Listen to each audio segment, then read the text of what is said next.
Hi friends, వంకాయ టమాటా పచ్చడిని ఎలా తయారు చేసుకోవాలో చూపించబోతున్నాను. టేస్ట్ అయితే చాలా బాగుంటుందండి.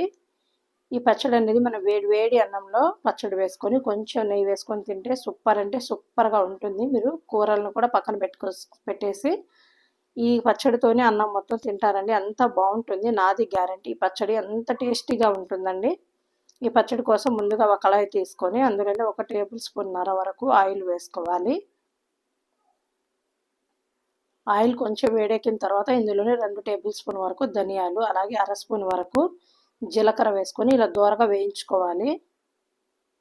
మంటను లో ఫ్లేమ్లో పెట్టుకొని ఇలా వేయించుకోవాలి. ఇవి కొంచెం వేగిన తర్వాత ఇందులోనే ఒక 15 వరకు పచ్చిమిరపకాయలను వేసుకొని దోరగా వేయించుకోవాలి. ఇలా పచ్చిమిరపకాయలు కొంచెం వేగిన తర్వాత ఇందులోనే కట్ చేసి పెట్టుకున్న 2 మీడియం సైజు టమాటాలను కూడా పెద్ద ముక్కలుగా కట్ చేసుకొని వేసుకోవాలి. ఇలా వేసుకొని మూత పెట్టుకొని ఒక్క 10 నిమిషాలు ఉడికించుకోవాలి. చూశారు కదా, ఇలా టమాటాలు, ధనియాలు, జీలకర్ర, పచ్చిమిరపకాయ చక్కగా వేగిపోయాయి. ఇలా వేగిపోయిన తర్వాత వీటిని తీసి పక్కన ఒక ప్లేట్లో పెట్టుకొని చల్లార్చుకోవాలి.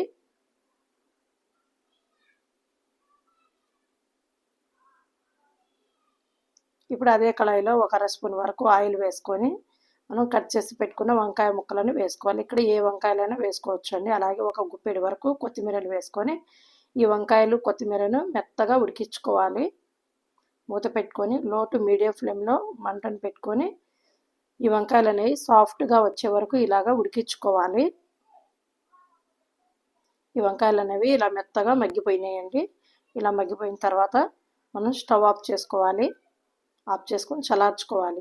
ఇప్పుడు ఒక మిక్సీ జార్ తీసుకొని మనం వేయించి పెట్టుకున్న ధనియాలు, జీలకర్ర, పచ్చిమిర్చి, టమాటాలు అన్నీ మిక్సీ జార్లో వేసుకోవాలి. ఇందులోనే రుచికి తగినంత కల్లుప్పు వేసుకోవాలి. అలాగే చిన్న రెమ్మంత చింతపండు కూడా వేసుకొని మెత్తగా మిక్సీ చేసుకోవాలి.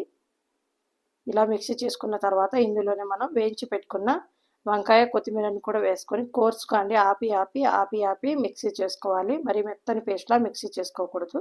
అలాగే ఇందులో ఒక 3 రెమ్మల వరకు వెల్లుల్లి రెమ్మలను కూడా వేసుకొని కచ్చా పచ్చాగా ఇలాగ వీడియోలో చూపిస్తున్న విధంగా మిక్సీ చేసుకోవాలి. ఇప్పుడు ఈ పచ్చడికి మనం పోపు వేసుకోవాలి. పోపు వేసుకోకపోయినా ఇలాగ తిన్నా కూడా చాలా అంటే చాలా బాగుంటుందండి. ఇప్పుడు పోపు వేసుకుంటే టేస్ట్ అనేది మరింత బాగుంటుంది.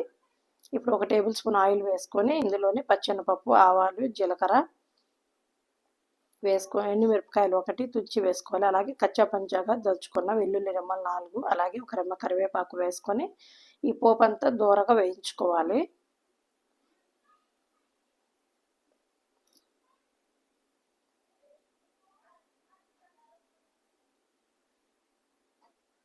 పోపు అనేది ఇలా వేగిపోయిన తర్వాత ఇందులోనే మనం కచ్చా పచ్చగా మిక్సీ పట్టి పెట్టుకున్న వంకాయ పచ్చడిని కూడా వేసుకొని మొత్తం కలుపుకోవాలి.